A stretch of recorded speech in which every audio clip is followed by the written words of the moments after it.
আজকে তোমাদের সাথে শেয়ার করব খুব ইয়াম্মি একটা স্ন্যাক্স রেসিপি পনির স্যাটে।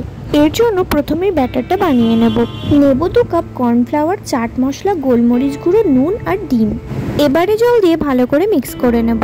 এবারে এর মধ্যে দিয়ে দেবো অল্প একটু বেসন, আবারও ভালো করে মিক্স করে রেখে দেব। এবারে পেঁয়াজ, ক্যাপসিকাম আর বিভিন্ন কালারের বেল পেপার আর পনিরটাকে কিউব করে কেটে নেব। ম্যারিনেশনের জন্য পনিরে দেব নুন, আদা রসুন লঙ্কার পেস্ট, দই, চাট মশলা, ভাজা মশলা, কাশ্মীরি লঙ্কা গুঁড়ো আর বাটার। এবারে এটাকে মিক্স করে কেটে রাখা সবজিগুলো এর মধ্যে দিয়ে দেব।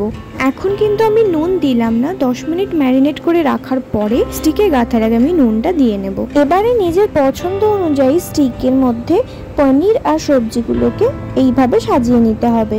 এবারে ব্যাটারে চুবিয়ে মিডিয়াম টু লো ফ্লেমে এপিট ওপিট ভালো করে ভেজে নিলেই রেডি হয়ে যাবে পনির স্যাটে। হাতে খুব কম সময় থাকলে একবার হলেও বানিয়ে দেখবেন।